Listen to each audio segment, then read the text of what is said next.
Good morning. Today is Thursday. We are into the second day of March, and the time right now Singapore is 11:46 in the morning. We have about 14 minutes more before noon.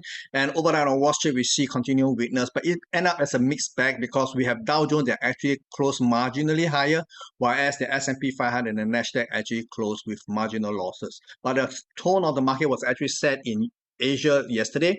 Yesterday, we have the release of China Purchasing Managers Index, and they both came in better than expected. They boost Asian equity, but the same bullishness did not transfer all the way to even Europe or even the US, because in Germany we see that inflation is beginning to show sign of rearing its ugly head again. So that actually dampened the market sentiment somewhat going to the US session.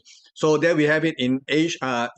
On Wall Street, we can see that the Dow Jones itself actually broke below the confined range, which is marked by the level 32,661 to the high of 34,342. It was a marginal breach, but on a close-to-close basis, the market did not take out this low at 32,661. But the fact that it has actually attempted to do so actually is not very, very constructive, because on this basis we are already challenging the last December before the Christmas low. Okay, so we can say that market now has begun to look backwards. We have a very strong start to 2023. We have February that saw most of the losses actually basically retracing the entire January rally here, and then now we are into a new month. Yesterday was the first day of a new month, and the market did not perform very, very well so far. Okay, so the risk to the downside remains very, very high, although we cannot totally rule out the possibility of a rebound from here. But I think based on odds, I think the odds of market coming down further is a lot higher. And if the market does come down a little bit further, the nearest support I can see here for symmetric look at the symmetrical relationship between the high of 34,712. If we get a three-way pullback, the 100% retracement points at 32,208. So we want to see how the market will react if and when the market actually come down to those levels. If we can hold out, well and good. That means it leaves the it could be a base from here and then propel higher. But if the market accelerate below 32,000, everything is gone, and then we can basically look to sell on every rebound. Okay, so now we look at the S&P 500, like I mentioned earlier on, where the Dow Jones actually closed with a marginal gain overnight compared to Tuesday's closing. But on the close-to-close basis, we can see that the S&P 500 is currently trading the lowest since January 25th. So this is definitely not a good sign. Market has pulled back 1.618%, which is extended fall, and this is laying the groundwork. And if the market can bounce here, I think the market may actually come back to this level again. That means market may take out 3,950 again one more time. Okay, so in that case, we have a very neat five-way down, and any rebound thereafter, we want to sell it, because there should be another equal leg depending on how deep this current decline from 4,195 actually ends up. So we could have an equal distance at the bare minimum to the downside. So we want to look for that completion of five-way followed by a three-way rally. And if the rally is going to be kept, then we want to be able to position for the next leg down, which is going to be quite substantial, because from a high of 4,200 to, let's say, 4,000. Okay, so we have about 200 points range. Okay, so 200 points in the S&P 500 can be quite massive if we can position it correctly. Okay, over in the Nasdaq itself, we can see that on the Nasdaq we have a slight, no, not this one. I want to show you the Nasdaq cash market. Market has a three-way pullback. So far, so good. The market managed to hold at 11,900 levels. But on a close-to-close basis, we are very, very close to one of the closest lowest close we have ever seen since the beginning of this year. So we can see that we are now back to January low. Okay, no, not January low, January 31st low. Okay, so we can see that this is a very neat three-wave. There is no extended decline so far, but if it does, the next level of support is going to be at 11,550. Okay, do watch out for an extended decline going forward. Like I said earlier on, the market action was actually centered on Asia yesterday, and Nikkei this morning actually see an attempt to rally, but so far the first half of the session for today managed to did not seems to be managing very well. Market did not manage to go much higher. There is a risk that the market may be kept at 27,655, and if the market do unravel from here, then a test of 27,050 is going to be what's on the card. Okay. However, the potential 5-way structure here is giving rise to the possibility that the market may have not finished this entire counter trend rally from 25,661. There is the possibility market may actually go beyond 27,821 eventually, and may be kept around 28,200 levels. Okay, so that if that happens, then we have a very neat 5-way rally, and if that's the case, the market should pull back to this low level here one more time before it decide which way you want to go next. Okay, over in the Shanghai Composite Index, we can see a very clear breakout. This is the end of January low high 3,310, and then throughout February itself, we see many numerous attempts to break beyond this level, and they have all failed except for today. Okay, so yesterday we have the release of the Purchasing Managers Report, which is, like I said earlier on, much better than market expected. So that gives the market the momentum to actually take the market higher. Now that the market has clearly taken out the 3,310 level, the next target will be at 3,372 and a half level. Okay, so this will be what we call a symmetrical relationship here. So this is the immediate target, but based on chart point, I think the next target will be 3,475. Okay, so maybe beyond here, the market may not actually end here. Maybe market may go up another 3 more points higher before it hits some kind of a roadblock. Over in the Hong Kong market itself, we can see that yesterday's rally in the Chinese stocks has also given the Hang Seng market a boost higher.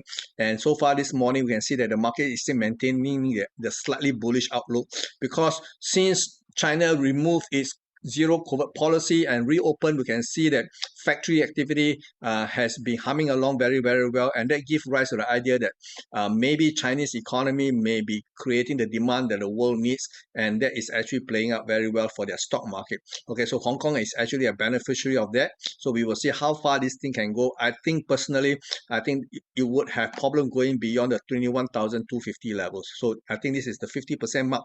Okay, so do watch out for the possibility the market may be kept around the 21,250. Okay. Over in currencies, we can see that the dollar yesterday actually pulled back a little bit, and that gives rise to all the other major currencies actually managed to rally one more time. Market came very close to 107, and this is a 3-wave rebound. And because it's a 3-wave rebound, market couldn't go beyond that. So that gives the idea that maybe the rebound is over, and then maybe the currencies are getting ready to come back down. But I think there is a little bit of there may be one more set of 3-wave to see, and I think ultimately the high that we should be contending with is probably at 108. Okay, maybe another 100 pips more to go. So wait for the market to do a very simple short-term pullback, and then another set of 3-wave to challenge 108. I think that will be perfect, and then look to sell around 108 levels. Over in sterling, we are seeing a slightly different picture here. The market did not do very much last night. Despite the dollar coming down, the sterling did not go up very much. When you compare this with the euro dollar chart, it does look like the sterling is underperforming, and if the case, I think there will be a bit of a catch up for it to do. And if this is a 3-wave rally, equality will be pointing to 121.90 levels. Okay, so look out for another possibility of a market extending higher beyond 121.43 to go up to 121.86 thereabout. Okay, over in Aussie, the market is not doing very much. It's basically holding the line. Yesterday, market went out to as low as 0.67, and then slightly more, and then it hold out. And then what happened is that it ended up with a reversal pattern here within this very critical level of 0.6690 to 0.6730. So basically, this is a buy signal that I think we should heal it. Previously, I was short, and obviously, I didn't buy here. I actually closed up my position as the market was bottoming out here, because it hit a level here and then then suddenly stopped falling. I decided that's not a good sign, so I covered all my short position. But I did not go long, because I still ultimately want to buy dollar and not sell dollar. So if that's the case, I'm waiting for a better signal to re-engage on the short side for against the currencies. Over in the dollar versus the yen, we can see that the dollar yen could be pointing to another fourth going forward. Market did a three-way, very simple three-way pullback to 135.25 yesterday, and this is, I think, too shallow. Maybe the market will do another three-wave, like I mentioned in the euro versus the dollar. If that's the case, then maybe the good level to actually angle will be this level at 130 at 134. So if the market can do another set of three wave and then linger all the way down to 134, that would be a much better level to engage on the long side, because the market target for this move is at 139 for me. Over in dollar Canadian, we don't see much of any activity. Market was actually quite volatile. It went up, it came back down, so it was pretty volatile. But by and large, I think this market wants to go up. So I've actually gone back to buy. Did I buy? No. Sorry, I actually went in to sell euro versus the Canadian, because I think there's another leg coming, because this is so far an unfinished three leg formation. So if this is a three wave corrective pattern, then at the bare minimum we could be seeing 135.30, if not 135.15. So between these 15 pips range, I think the market may be actually looking to form a base here. So in a very, very short term, I'm really short, but I'm putting my stop just above 136.70. Okay.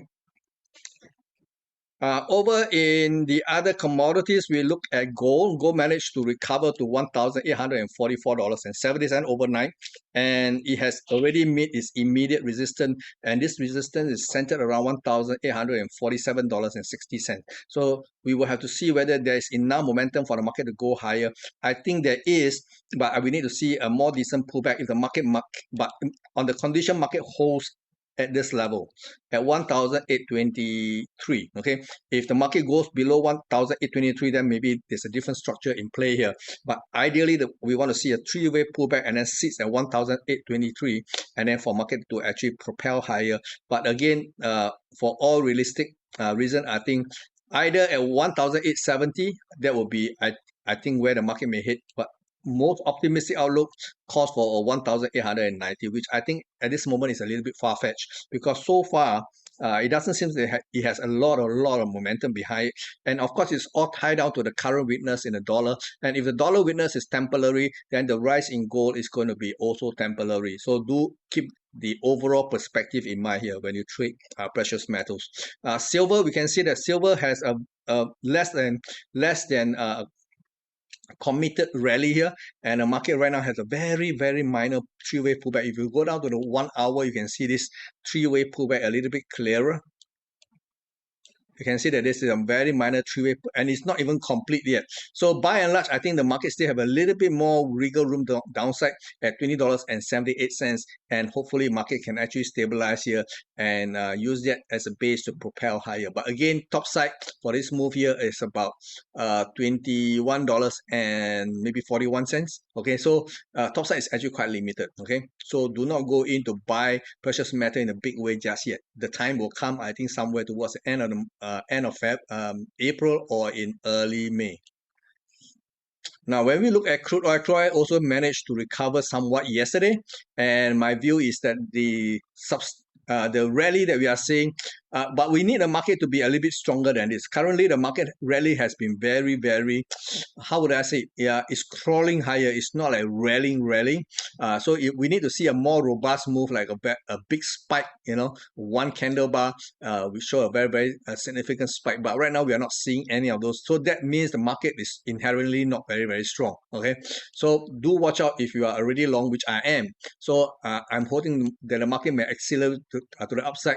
First target will be $82.17. Ideally, the market can hit $84.83, because this will be a three-wave rally. So from the way that it's moving currently, it will take some time for the market to even break $80.60. So this is going to be somewhat of a wait. Okay.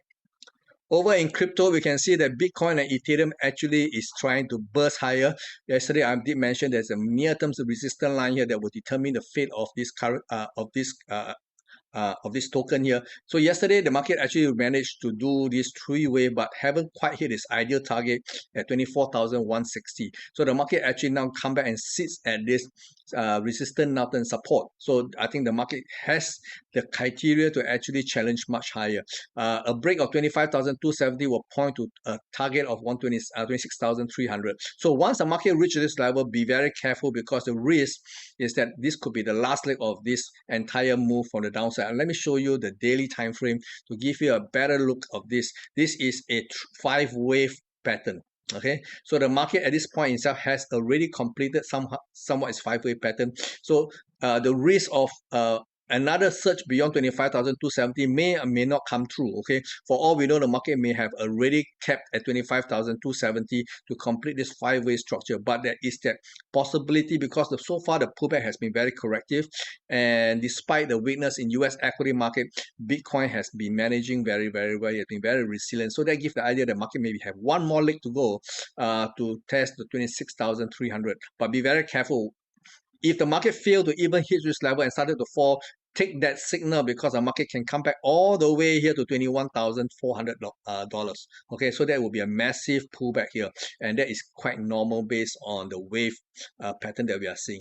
Over in Ethereum, we are also seeing a 5-way structure, 1, 2, 3, 4, 5, and the high of 1,742 may have already completed this 5-way structure. But based on the pullback so far, there may be another rally attempt. When we look at the 1-hour time frame, we can see that clearly the market has already taken out this near-term resistance line. Maybe not so much in the 1 hour, but 4 hours. You can see that the market has clearly taken out the resistance line, getting ready to move beyond 1,742. If it does, immediate target is at $1,811. Again, very careful. If and when the market comes anywhere near this price, be on the lookout for a sell signal, because the market can come all the way back to $1,463. Okay, so this could be the last leg of that move here. Okay, I am basically long Bitcoin, but I'm using a protective stop right now. No matter what happens, my position will be risk-free. Okay, but while we are seeing potentially bullish sign in both Ethereum and Bitcoin, the rest cannot be said for the other token. Look at Solana. Solana has not shown any bullishness at all. In fact, it's probably going to come back down again. So again, this is the same pattern that we are seeing in the other coins. This is Cardano. Cardano is exhibiting no bullishness at all. So what I'm trying to emphasize here is that the current strength that we are seeing is apparently centered on Bitcoin and Ethereum. It is not across the board. So be very careful about chasing this market ever higher, because the market can actually do a very nasty about turn anytime. Okay, so this is all I have for you for today, and I shall see you tomorrow. Bye bye.